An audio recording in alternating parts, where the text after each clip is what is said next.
Hi, good afternoon, everybody. Welcome to this new episode of BHHSeries, episode number 6 today.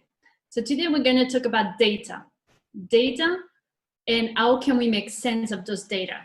So each of us as individuals, we are generating a lot of data, being by us, our vitals, our heart rate, the steps that we do, our habits every day, the environment around us. So today with the expert, we're going to discuss what can we do with this data. And also thinking specifically in the context of the COVID-19, what can we learn from that? And what can be the role of each of us as individuals? So today I've got the pleasure to receive some experts from the field. So first we have Friedrich Lämmel, who is the managing partner of Thryve. Valeria Righi, who is the co-founder of SalusCoop, and Maneesh, Juneja, who is the digital health futurist. So Maneesh has been, I've known Maneesh for many years. He's been using a lot of different devices and wearables to check his vitals.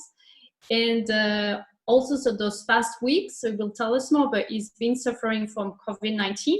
He's been using all those different devices and wearables to track his data. So I thought it would be very interesting to learn from him. And yeah, so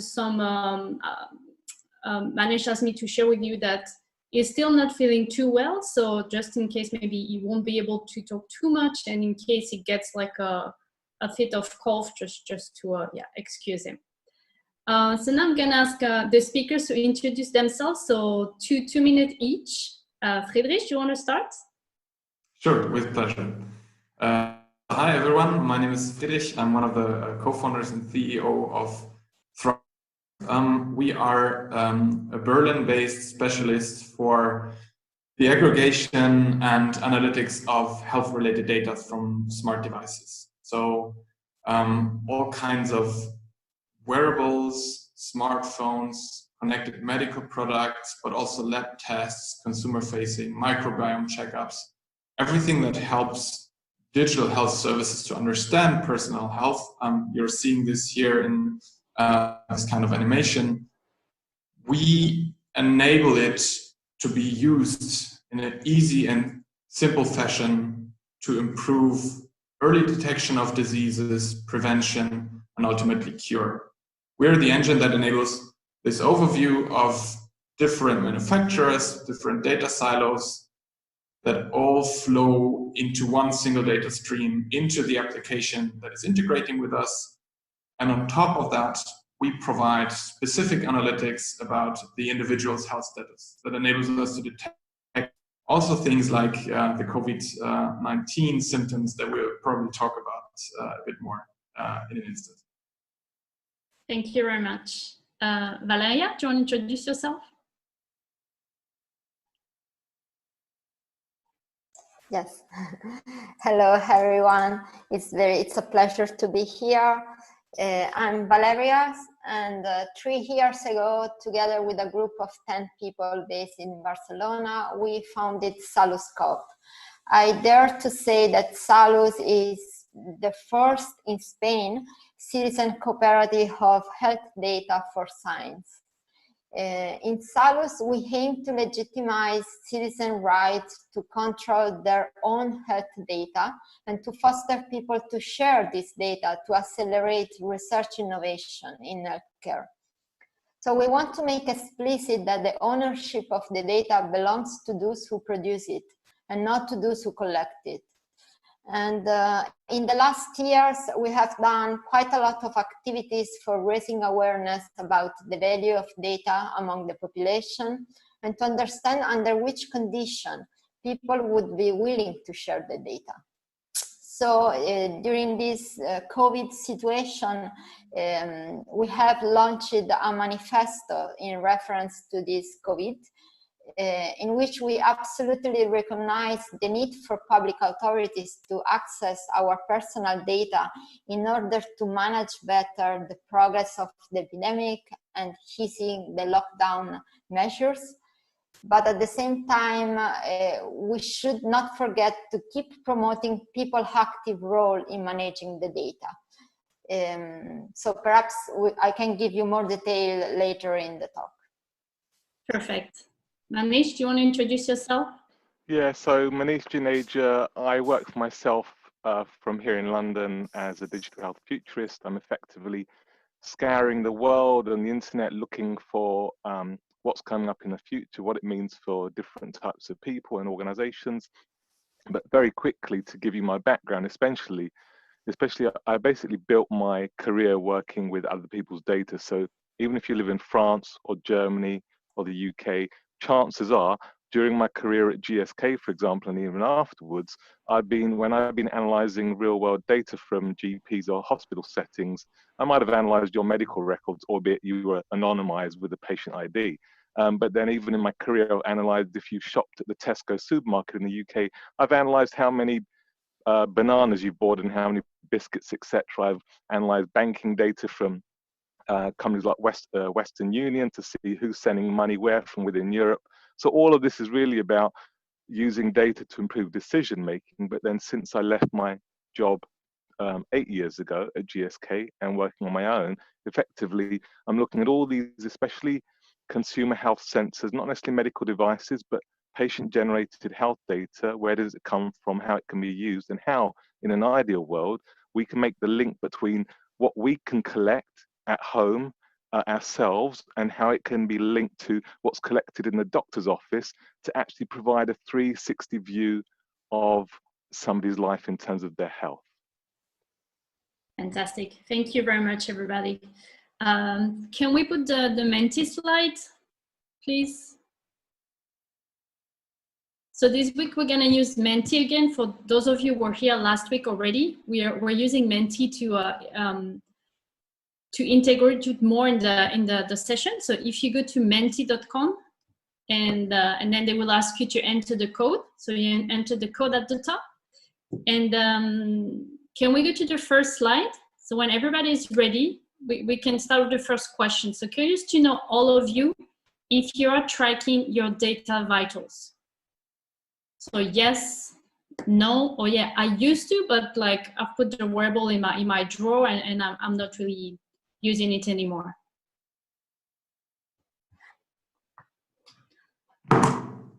So we're gonna leave that for like about 20 seconds, 30 seconds.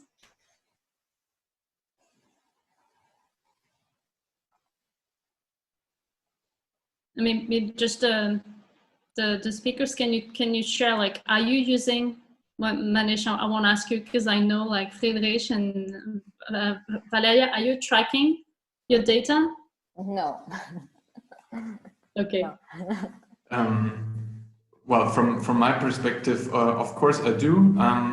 We are a specialist for health-related data coming from everyday devices. So everyone with us is tracking some sorts of data with the different devices. Basically, every device that we integrate, we try to test. I'm personally wearing a Withing smartwatch right now. There's connected scale, connected blood pressure monitors, blood glucose monitors, everything that you like in the office, and I've tried basically all of them. Okay, perfect. So can we see the Menti for a second?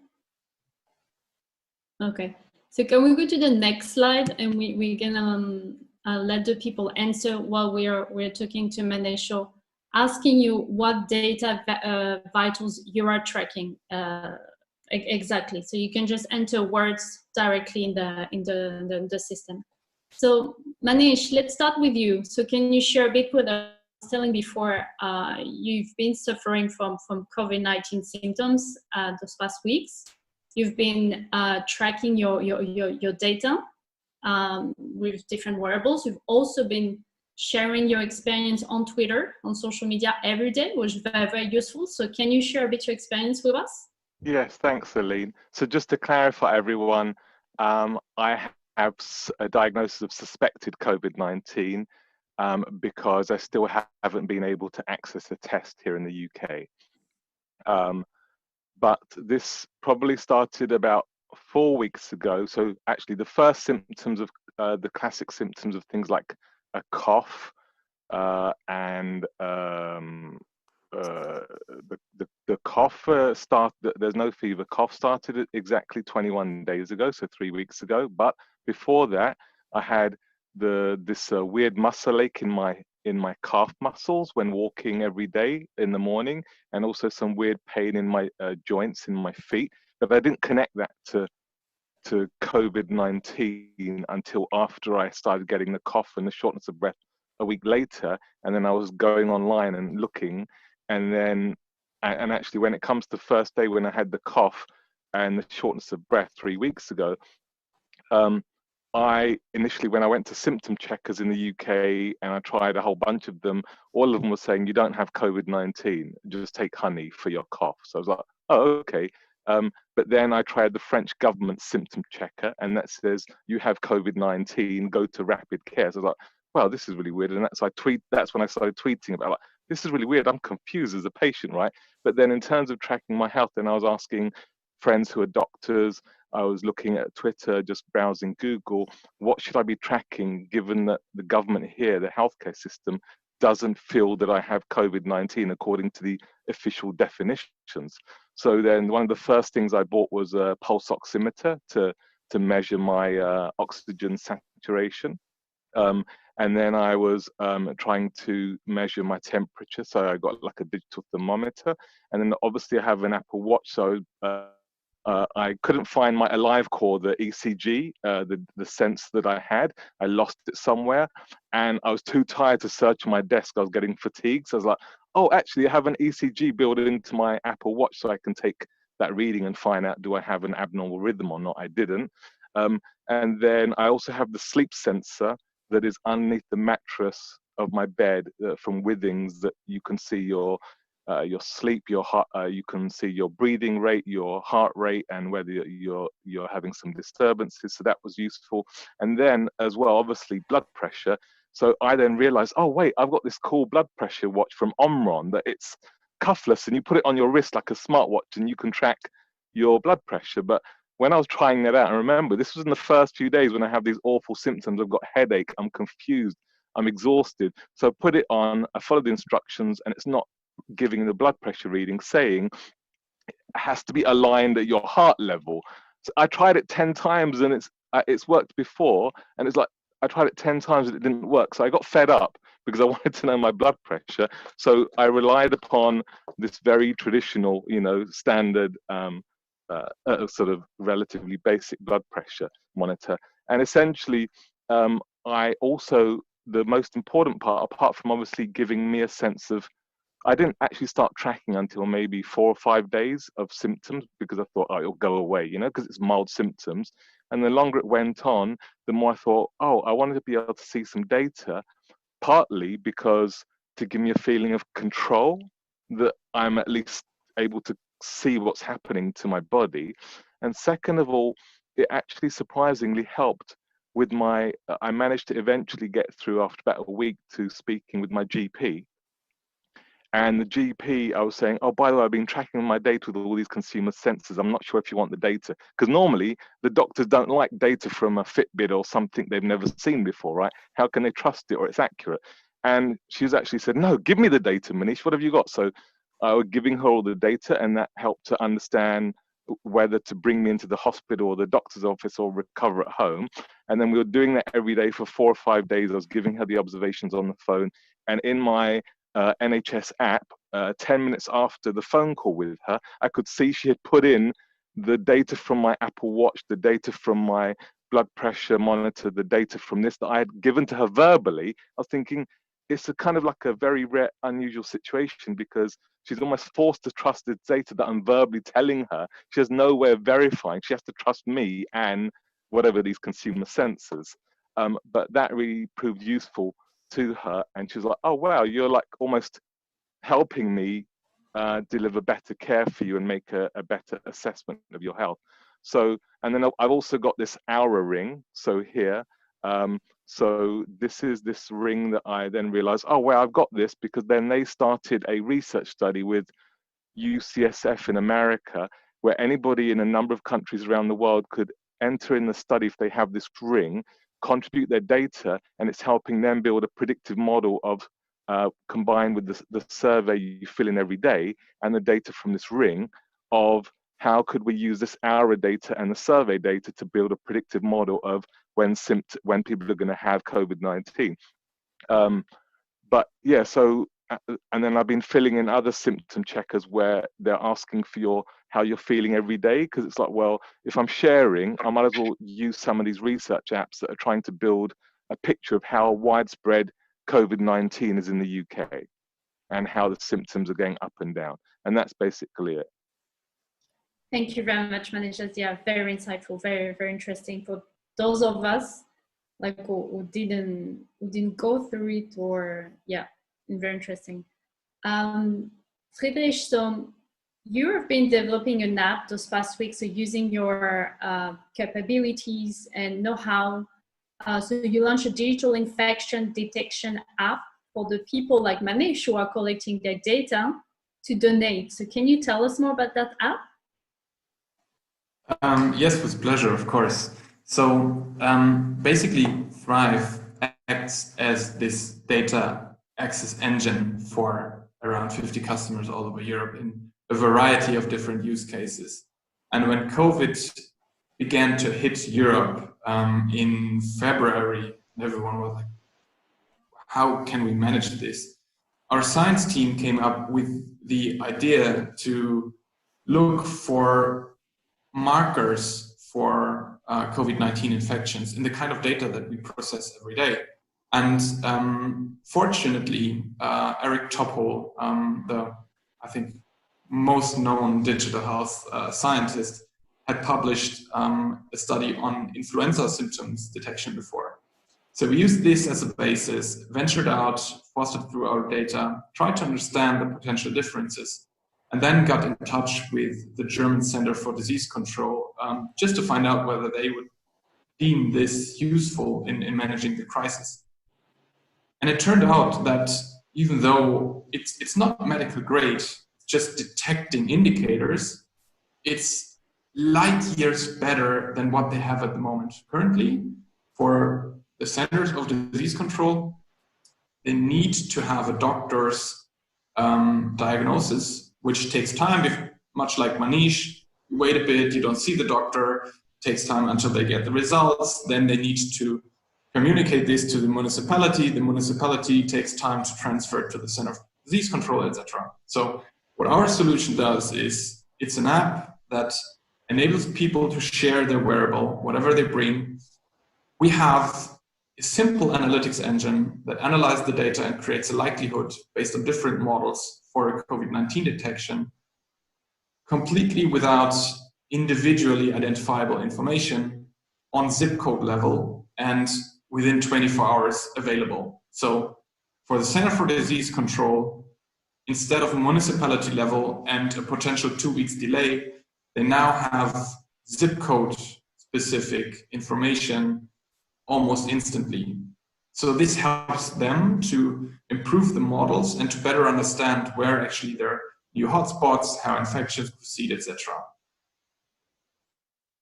And how easy would it be to implement it in other countries like Spain, for instance? Well, it's a digital solution. And luckily, we live in the European Union that is a single coherent business area. So it's plug and play if you wish. And in this case, with the German Center for Disease Control, the core is our engine, and our engine there is no interface to it. So it easily plugs into any other solution that may already be there. So this is something that you can basically take and set live within a week in any other place. Okay, great. So now, can we put the Menti? Can we go to the next slide? Just curious to know which wearables the people are actually using.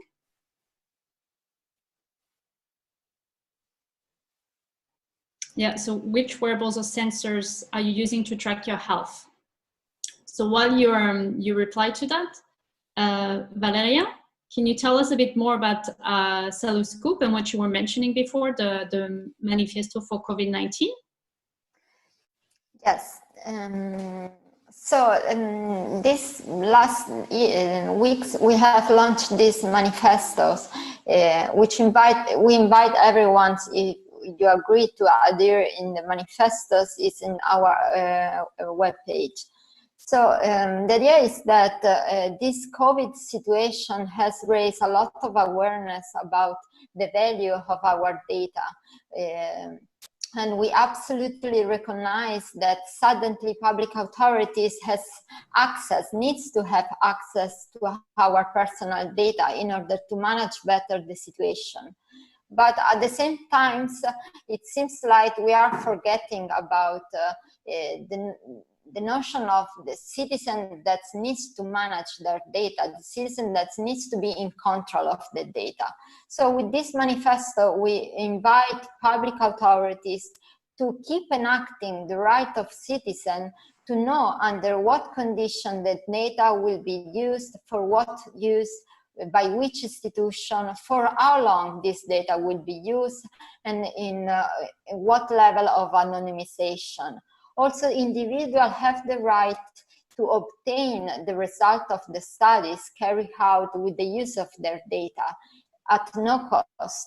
So this is something that it's important to stress. We want to contribute with our data, but at the same time, remember to give back us the result of the studies that we are conducting with this data. And also what we want to stress is that people could contribute with additional data that are given on a voluntary basis. And this additional data could be used to complement and enhance the interpretation of data that is obtained in another way by public authorities. So again, some of the way in which this right could be enacted is through the use of licenses for data. So very similar to the licenses for Creative Commons that have been widely adopted in the creative industries. In Salus, in last year, we have developed the SalusCoop Common Good License, which basically represent under which condition the member of SalusCoop will be willing to share the data. And this condition are that data will be used for research, mainly in relation to chronic or rare disease, that data will be no economic benefit as a result of that research, that the result will be shared openly, and we will guarantee privacy, so the data will always be anonymized, and that at any time the person who is submitting their data may exercise the right to opt out or stop sharing their data. So of course, given this COVID situation, perhaps this license, I don't know if it's still valid or not, but what we want to promote is to think about and to implement such licenses. That is a way to easily give people the control over their data. Okay, and how do you, that would be a question for both Valeria and Friedrich, how do you convince like citizens, people to donate, to share the data, and how do you make them aware of what you're doing, the app or the manifesto, the platform? Valeria, when it comes to the app that was launched by the Center for Disease Control, we were actually flooded by the feedback of the population. So scientists initially said that they, for a country of the size of Germany with its 80 million plus inhabitants, would need 10,000 participants for meaningful results. 10,000 participants. It's a lot less than every tracing app would need. And they said 100,000 would be great. I think within 2 hours, we went to the first rank of the app stores and had onboarded 300,000 users. So in this situation of lockdown, where everyone is confined to their own room, fighting against an invisible enemy, everyone wants to do something. And the solution that we created basically offered a fully pseudonymous system. There is no name, no address. So this was an easy way to help public authorities to get a better grip on the crisis. So the publicity was there by itself, and there was an incredible reliability or an incredible willingness of people to actually do something about it. And just a quick remark to this. I think the long-term effect of this is yet to be seen, but there's now 500,000 people that understood what they could do with their wearable data in a medical setting and how that can help in the healthcare system. And I think this will have a much more profound effect on the way we think about healthcare than we can now even imagine. So, the last crisis has been financial, and there's been a lot of innovation afterwards in the financial crisis with a lot of new regulations. This crisis is in healthcare, and there's been a lot of need for new regulation, new solutions in healthcare. So maybe this is the start of something that is very new. Exactly. Valeria, do you want to add something? Yeah. I think the topic of incentive on sharing data is a very interesting one. In fact, during the last year, we have conducted several conversation and co-creation workshop with citizens because we were interested to understand under which condition they were willing to share their data. So what we found is that value is a very important elements. So people needs to see and to understand the value of the data. If they don't see value in the data, they wouldn't play an active role either in sharing the data or in protecting their data. And in this COVID situation, one of the positive impact, I would say, that is COVID raised a lot of awareness about the value of data and also the value of sharing data. No, suddenly the Maneesh GP is willing to receive data from Fitbit, and suddenly we all understand that if we could have real-time access to symptoms of data of everyone, everything would be much more easy. So COVID has shown us how data can benefit research, but also can hinder research and social well-being. So during the last 3 years, I would say that we found that there were two basically profile of people. I mean, people expect to receive something back when they most of the people, not all of them, of course, but most of the people expect to receive something back. But this something doesn't need necessarily to be money or a monetary incentive. In fact, most of the people which we have interacted with, they explicitly say that they didn't want to receive money in exchange of their health data. So I think there are some people that see an intrinsic benefit in sharing data. So let's just contributing to research is an incentive for them to share this data. But there are other people that would like more explicit incentive. And like, for instance, if I participate in a health research studies, I want to receive personalized information about my health, or I want to receive the result of this research. Perhaps in this situation of emergency, it seems like everything is shifting, no? And something also changed. And I would say that receiving individual incentive is now considered less important because everyone understands that the benefits for society are bigger than any individual incentives. Well, I think that depends on culture and countries. It's a Maneesh, it's a discussion that you and I had a few days ago, right? Yeah, so it's really interesting that you mentioned that. So one of the things that I was tracking, like the others on the call, when, like for example, when South Korea was taking action in February, and before things really started to blow up here in Europe, I was like, oh, wow, this is really interesting how they're using data, because I found a website, I think I shared it in the chat, but it's coronamap.live.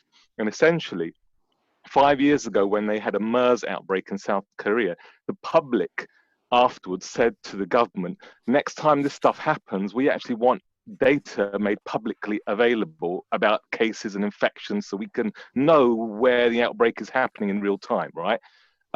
So then the government changed the actual rules after public demand in that. And then now, when they had this COVID-19 outbreak, and this has helped them tackle it in a better way than other countries, they then published all this data publicly in real time.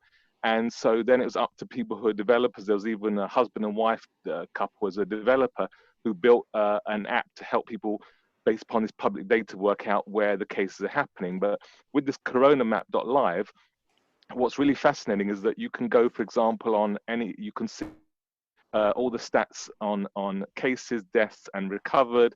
Then you can also see in a particular area, wherever you happen to live, you can go down and it'll tell you, like, there's somebody, a case who's aged in his 50s, so the gender and the age group, and you can drill down and see which routes they took before they were a case. I can actually see this guy who's in his 50s in a part of South Korea, and it says on the 19th of April, 10 days ago, he was at Costco for 2 hours, a supermarket, right? So suddenly you get this level of contact tracing there publicly that you can even yourself go, oh, I was at that Costco 2 weeks ago, or 10 days ago. So I think, so me personally, given that I have shared, I was wondering whether I should share that I've got these COVID-19 symptoms on social media, and that maybe there are clients watching and reading saying, we don't want to meet up with him in the future because he might still have the virus and infect us, right? So, but I decided to share anyway, because I thought it'd be useful. But going back to then the whole privacy thing, Aline and others, so I think that we have to remember that we may be looking through the lens of data sharing and what different people want based upon where we are living in the world and what our cultural values are. And around the world, again, another example is from China, where they may have different values than us. And I remember seeing a screenshot of somebody who had ordered home delivery, like takeaway food, and the motorbike driver is coming to you and it shows you on the map his or her location. So in this app in China, they are actually sharing in real time the body temperature of the delivery rider bringing your food, because 80% of people with COVID-19, their first symptom is high fever. So this level of radical transparency, you can say, is almost at odds with GDPR and our cultural values here in Europe. So I think it's really interesting to see what's happening in other countries, especially those countries that have had relatively better success at containing the outbreak, and also possibly then populations which have got different attitudes towards how public data should be and who could share it and who can use it. I feel that those past weeks, month, and Friedrich, maybe you can explain more on that, but that the GDPR was not so important, that we bypassed GDPR, because the benefits of collecting those data or using those data was more important than following the actual regulation? No, I would happily want to put some spice into the curry there. I think we're perfectly fine with GDPR regulation, and I'm actually happy that we have it. Like me personally, coming from a European background. And I think we have a lot of freedom within the GDPR. So it's based on consent. You need to be aware of which kind of data you're sharing. And then you're actually pretty much free to use the data. But just you as a data subject you don't lose your rights.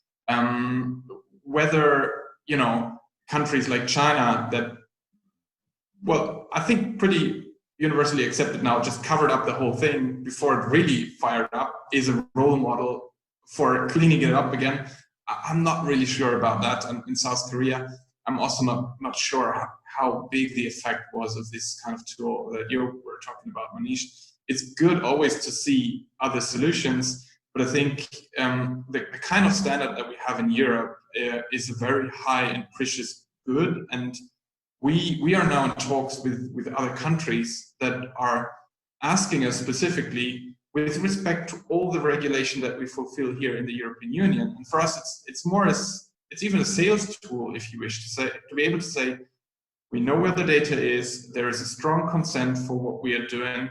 It doesn't need to be on an individual level, etc. So I think there is the opportunity to work with this kind of data in a fully transparent and a compliant way, also in a crisis like COVID-19.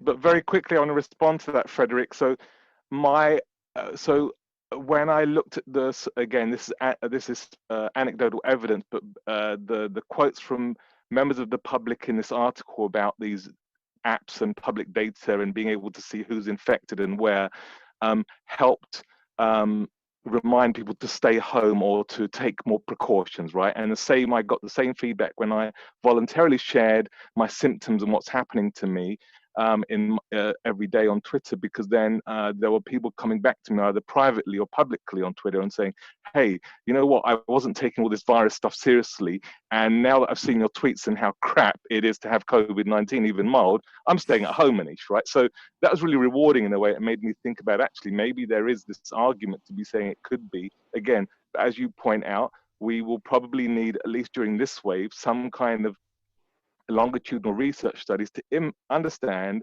the true impact of this type of data being made public, whether it's voluntarily like me, or in South Korea where it's sort of the public wanted it, and in China where the government just says we're going to do it and we don't care. Exactly. Maneesh, maybe a question for you. So you've been tracking your data and using a lot of different sensors over the years. I think you like my reference point. You always have like the last sensor. So I would ask you if I needed to choose a sensor. How relevant and accurate are the data collected by those sensors that you've been trying? Okay, that's a great question, Aline. So I'm using a mixture of sensors, like, for example, the one with the ECG that can tell you whether you have an abnormal rhythm or not. That is sort of a medical device, rather than, say, a Fitbit, which just counts your steps and you can use it to understand trends. But to give an example of accuracy, and one of the things that really made me laugh in the beginning of tracking my health data since I got the symptoms. So this Oura Ring, which is from Finland, and they claim that it's the most accurate wearable in the world. And like I said, all these validation studies and researchers doing studies with it right now. And but it collects your activity, right? A bit like my Apple Watch will tell me how many steps I've walked, even though for the last 3 weeks I've been sitting in my room or lying on my bed. I've been resting. I haven't even been down the rest of the house much. So I haven't really been walking that much according to my Apple Watch. However, when I use this Oura Ring and I look at the data one day, and I think I was telling you, Aline, I was lying in bed most of the day, or sitting up straight in the bed because I felt exhausted with the symptoms. And the ring at the end of the day reported that I had walked 13,000 steps, or about 1.8 kilometers. And I thought, that's just impossible. And it was doing the same thing afterwards, 10 kilometers the next. I thought, this is crazy. I thought, how can these researchers be using it for a study tracking COVID-19 when it's clearly wrong? And then I discovered, searching in the FAQ on their website, the sensor in this ring actually tracks all motion and movement. So because I am not speaking much to save my breath, and I'm swipe typing on my phone in WhatsApp to communicate to people, it is counting my finger swiping on the keyboard as activity and whatever. And so that's why I'm getting the app saying you walked almost 12 kilometers despite being in bed. So that is kind of like a mixed message. So there are some things I'm using, like the watch, that are sort of validated to a degree, but then I'm also using things which are producing values that don't make sense until I, as a consumer, have taken the time to dig out why is it coming out with really weird values, and now I don't even look at that activity data on the ring. Okay, thanks, Maneesh. And also maybe it's a question for all of you. What benefits can like citizens, individuals get in like once you collect those data and you analyze those data, so like Friedrich in your like as Thryve, you make sense of those data. What are the biggest benefits on that can be translated into action points for the people? So what basically the data that we collect enables is to act early on. Right now, we are confined with everything that we do in healthcare to a doctor, telling us, you know, this kind of symptom of yours, oh, I will understand it, and I will tell you it's X, Y, that. And you need to go to a doctor's office, which also, side note, in COVID-19 times, everyone understands it's nuts if you're ill. You shouldn't be sitting in a doctor's waiting room if you're ill. You either infect others or you will be infected by others. So what this kind of sensors enable, and to a growing extent, they get better by the day, is to understand health early on and to act proactively, either to understand earlier if there is a disease, or to understand earlier cure is not working, if a disease is deteriorating. And we are seeing this in the front runners of digital health that are providing services that tune to you individually and provide transparency about correlations and potential determinants of individual health progress. But it will also help in, you know, teleconsultations, remote care, everything that is brought up now in this COVID-19 maelstrom that we're in.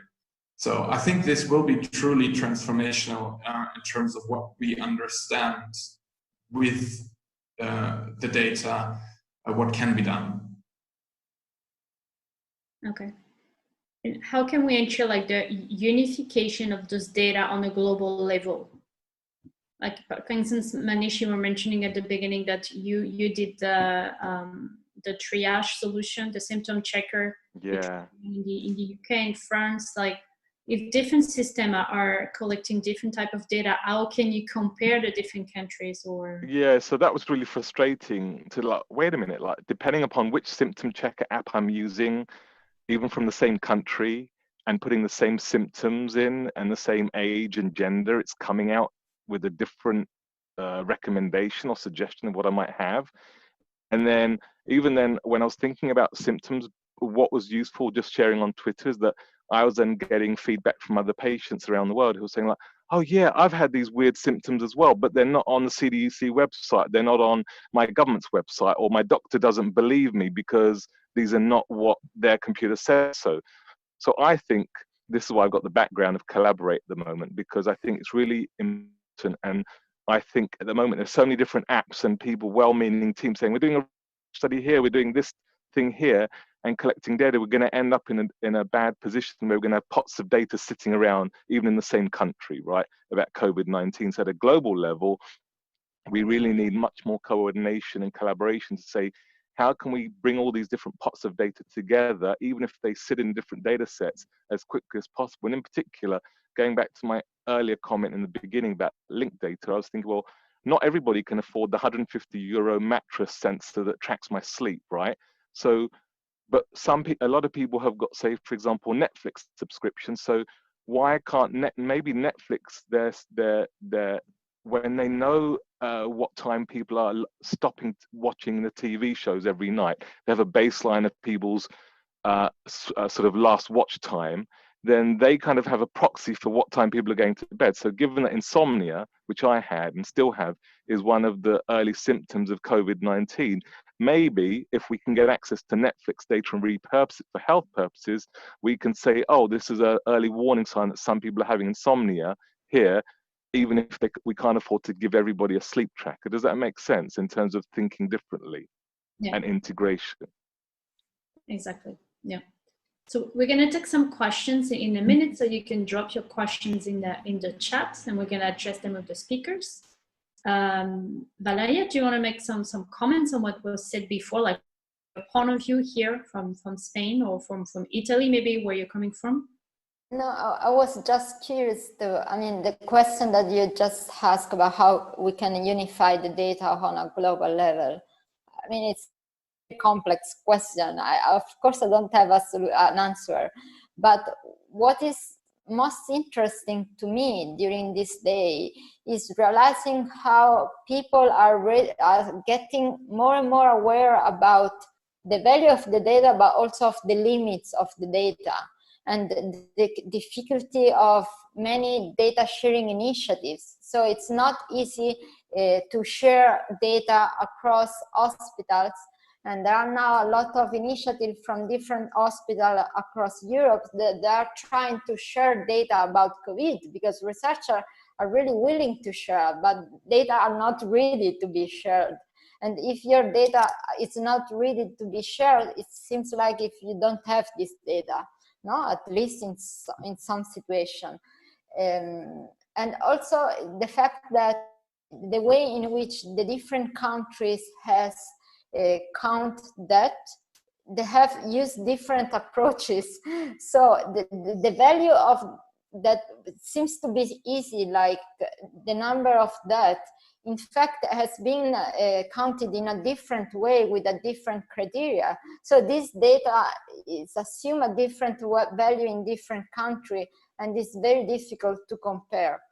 So of course I don't have an answer to the question, but to me it's interesting to see how people, it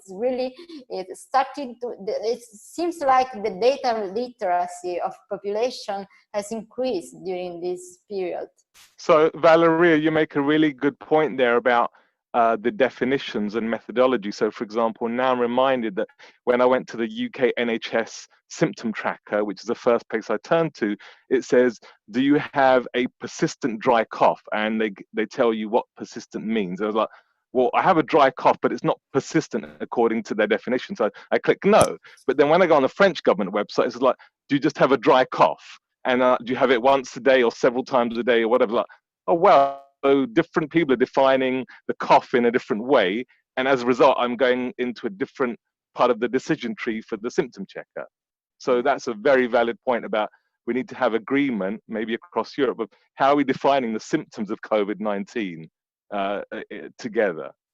I think just to add to this as well, you know, this is the first time that people like us are actually getting transparency on medical decision processes. Like your doctor, your general practitioner would basically do completely the same thing, and you would just never realize it, that, you know, decision trees with doctors are as different as the public questionnaires. So I think we're moving ahead there, and I mean, it's a value in trying out different things and be able to judge which one works best. But I think it's also a value by itself to understand how medical decision processes are working, what kind of data you have that defines your current health status, and how this is analyzed, and what the actual result is in this. And I think sensors will play an incredible part in that. Okay, so let's, so we don't have question yet in the chat, so let's carry on. I've got a question, Aline, if I may, yes. a controversial one, because it's been on my mind. What data do we need, if any, to prove to others and the rest of society, government, my clients, work, whatever, insurance company, that I'm no longer contagious and it's okay for me to move around and travel and go on the bus, right? And the same with anybody I meet. So how do I know that you, Valeria, when I meet you, you don't have COVID-19, right? And so it's I can trust meeting you and hanging out with you. And then I was thinking back to, again, China, where some of the earliest examples where they're doing this big data and algorithms to put you into one of these different health codes. And so one guy was complaining where he was saying, well, they put me into the red code, meaning my travel was restricted by the algorithm.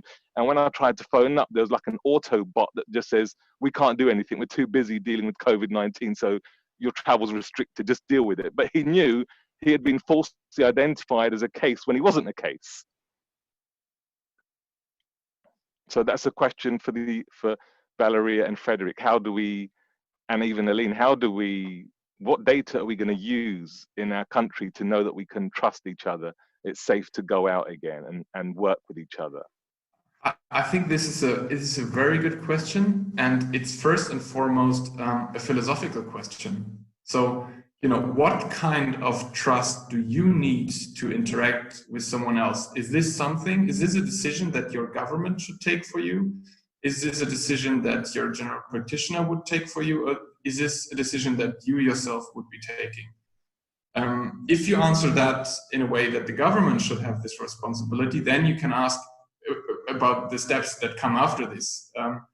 But I think one of the first questions is actually, is this a role that we in Europe would see with the government to decide in our society whom we are supposed to be meeting or not?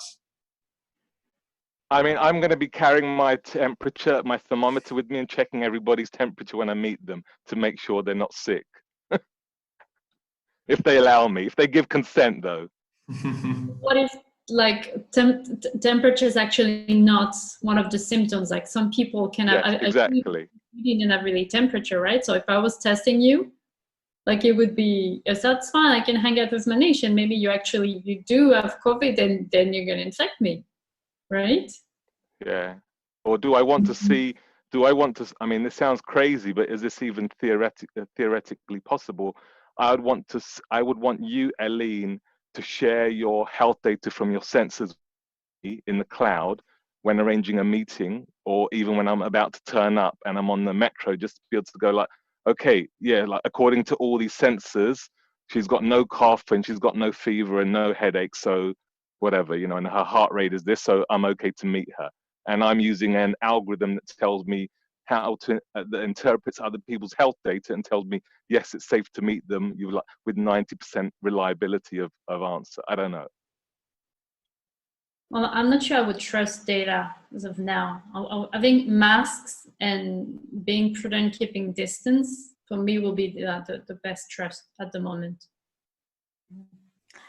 I like the answer from Friedrich. I think it's a philosophical question, no? It really depends on the way in which we build trust among each other, and also which data we will be willing to share at some point, no? About us and for how long. I would invite actually we should run a study on this and publish probably the answer, the question in social media, and see what the people answer, and decide all together, no, which kind of data we will need in order to trust each other. Because so Valeria and Friedrich, there was the recent headlines about the possibility of some countries, Germany, UK, were considering immunity passports or certificates based upon antibody tests that will tell you, do you have some kind of immunity, and then you're allowed to go back to work and mingle in society. And then those who don't have the immunity passport are denied those freedoms, right, and have to stay at home. But then I was also, so the WHO said recently, I think last Saturday, there's no evidence that this immunity is guaranteed or how long, so we can't rush into the immunity passports. However, when I was also thinking is like, imagine, in 3 months' time, these tests are accurate and you can define immunity and get a passport of some kind. What if there are criminals or anybody who says, well, you know what, I'm going to pay to falsify my data and hack my way in the system so that I can show that I've got a valid test result and I have the immunity even though I don't, and then I'm free to mingle, and then I could infect people. And so there's that kind of risk as well, which is more of a technical challenge. But again, like, how strongly are we going to enforce this or these measures? I think this is, it's a very theoretical scenario. So there's been this nice comparison. We would avoid a lot of death if we would force every car in a city to drive less than 10 kilometers per hour, but we don't, due to good reasons. And we can forcefully think about a lot of weird scenarios, how to handle the current infection that is deadly, but then again, it's also not super deadly. And it's most of all about assigning resources and ensuring that healthcare treatment options are there. So this has been also the central idea behind the tool that the German Center for Disease Control created, that you're able to understand on a regional level whether there is potentially critical path or not, and to be able to ramp up care capacities. So luckily, this country has managed the crisis quite well so far. So this is also, I think, just a potential showcase of things do not all need to go very bad. If you plan ahead, and if you have the resources to understand healthcare, for the affected ones, for the ones most at risk, then there is a good chance that you can avoid all those kind of, passport tracing, forceful solutions, and go back to a state of normal. Actually, also enhanced by sensors. So Maneesh, you probably in the course of your exploration with COVID-19, checked your blood oxygenation, which is supposed to be one of the strongest markers. And, yes. Within the French medical devices manufacturer, or Fusion consumer wearable medical devices manufacturer, they will most probably add something like this to their wearables. So yeah, it's coming out in later in the year, their scan watch with the sensor in it, I believe. So for us, or for people with these kind of sensors, this actually gives back a sort of also self-control, right? You're able to check you yourself. You do not need to go to the doctor, but you at home, you can take all those measurements and get to grips with your health status. And I think this is a huge advantage, not only in this crisis where it provided transparency, more transparency, Maneesh, for you, but also in how the healthcare system will actually provide services in the years ahead after the crisis. So rather than sort of a data-driven algorithm by the state that's going to decide what we can do or can't do in COVID-19 and afterwards, you're talking about still using data and sensors and also a degree of common sense, but also some level of personal responsibility by individuals rather than having to rely upon the state and the government and big authorities to govern what they can do. Am I understanding you correctly, what you just said then? Well, it's about empowerment. The kind of data, the fact that you yourself have sort of a doctor's lab at home with all those kinds of wearables and of sensors gives you more control and more transparency about your health and how it is managed. And I think this is something really positive.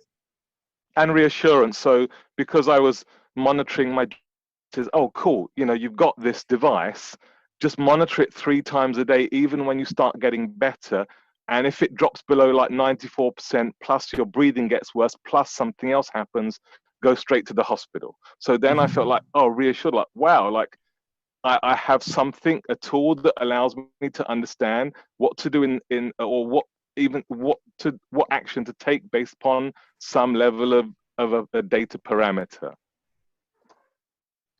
Yeah, I think this is how it will work in the road ahead. Things will start to more and more be user-centric, not patient-centric, but user-centric. Not everyone is a patient. We're people after all. So we are now seeing a healthcare system that more or less wraps around us as individuals instead of, waiting in line in the doctor's waiting room. Exactly. Friedrich, I think that was a very nice way to end up the session today. Thank you everybody for your insights, for sharing your experiences. Thank you for those who are watching today. We're meeting next Tuesday, so we're changing day next week. On Tuesday, 5 p.m., we'll have a session in Spanish, and we're going to talk about telemedicine with a focus more on users, on the end users. Thank you for being with us today, and stay home and stay safe. See you soon. Bye. Thank you. Bye. Bye.